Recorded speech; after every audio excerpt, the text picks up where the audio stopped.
dumbbell. Thought this wall looked really bad, so. Also, my pants don't fit anymore. I'm getting too thick. Peach Boy Gang going too hard. Got a big butt, y'all. Hi, my name's Charles. Let's start this out right. And today I'm going to be talking about not going to the gym. Don't do it. Put your gym bag down. Take your gym clothes off. Kick your feet up.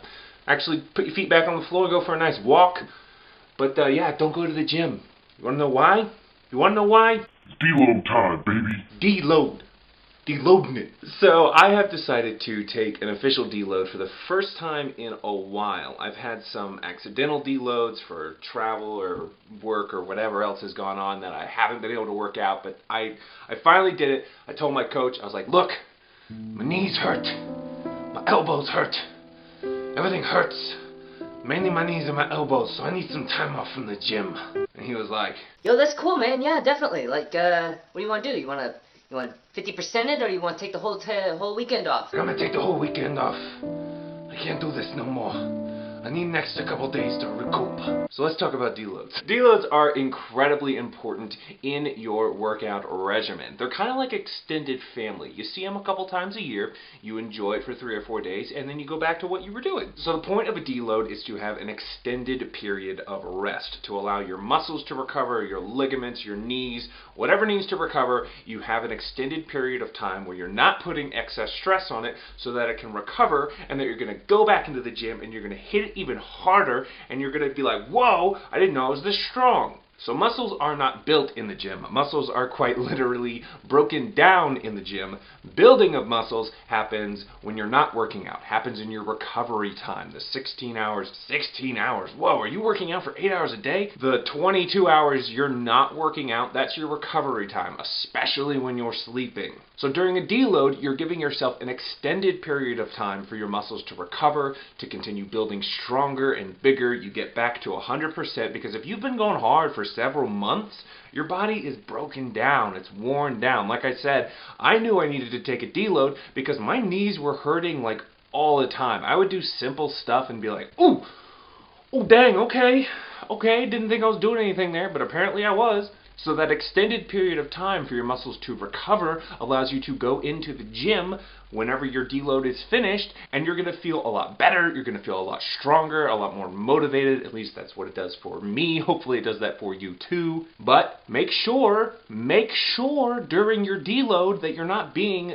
lazy. Like a deload is not an excuse for you to do absolutely nothing. You need to make sure you're still having proper nutrition, proper rest. If you don't have proper protein intake during a deload, your muscles are just going to be like, What the heck am I supposed to eat? What do I fuel on? How do I recover? Now, you do not need the same nutritional intake as you do when you're working out, because you're not expending as much energy, so make sure you're careful. If you're eating 4,000 calories a day, I know that's a lot for a lot of people, but I'm a big guy, so if I'm trying to bulk, I eat like 4,000 calories a day. If I'm eating that on the days I'm working out, if I take a deload, I gotta tap the brakes and be like, whoa, okay, maybe put down the second cheeseburger. I don't need that much. I'm just chilling right now. But you can't just sit on the couch and eat Cheetos, because then your muscles are gonna have nothing to fuel the recovery, and your recovery is not gonna be as beneficial as if you had continued proper nutrition. Also, if you're taking supplements like creatine, don't stop taking it just because you're not working out. You need to take it on your rest days. You need to take it on your deload days. I'm going to be taking it during this 4-day deload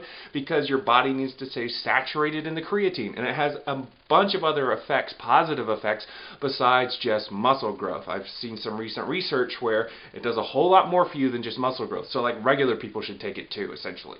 There are 2 types of deloads that you can do. You can have a completely off from the gym deload where you're not working out at all, or you can have super lightweight workouts where you're working out about 50% effort in the gym. If you're one of those people that just cannot stay out of the gym, you have to be in there. Trust me, I've been there.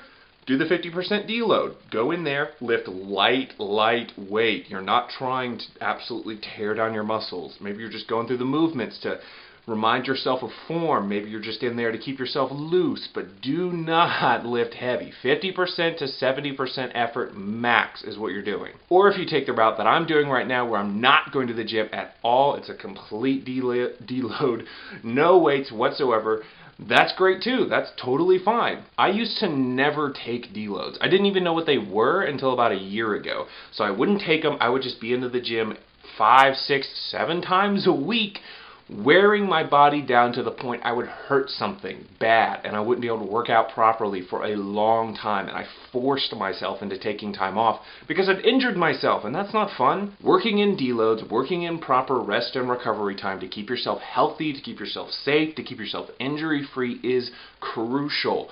Fitness is not all about just going into a gym and lifting heavy stuff all the time. There has to be times of growth, times where you're controlled, times where you're resting so that you can hit those peak moments, and that's what they are. They're moments of peak performance. You're not in the gym every day lifting your max. That's nuts. You've got to have everything in line: rest times, deloads, nutrition, workouts, heavy days, less heavy days. Everything has to be in this huge, what's the word? Plan, this huge workout plan or fitness plan so that you can reach your goals. Fitness should fit you, and part of it fitting you is fitting in deloads. How many times can I say fit in? Hopefully this video has been helpful. Maybe you guys learned something. Working in deloads is crucial. Sometimes I like to plan it around, like I'm going out of town for the weekend, so it's like, okay, I won't work out that Friday and Saturday because I'm going to be out of town, so it's easier to take a deload. But real quick, don't get carried away and think you can deload every single week or something crazy like that. No, no, no, no, no, no, no, no. You've got to put in the work if you want to see the results. So don't get carried away and think, oh, I can do deloads like every month and then I'm going to be ripped because I have all this rest and recovery time. No, you need to have the proper amount of time in the gym where you're breaking down the muscles. Most of the time, your normal rest periods, like sleeping and having 12 to 16 hours in between gym sessions is going to be enough. Every now and then, though, you're just going to get worn down and you need that extra time off. That's where I am. It's been months since I've had a deload, so now's the time. All that said, it all comes back to balance. Making sure everything is aligned in your life, in your fitness journey, so that you're not hyper-focusing on one thing that is going to lead you to injury, that is not going to get you to the results you want. Thank you guys so much for watching. Hopefully you learned something, and I will talk to you in the next video.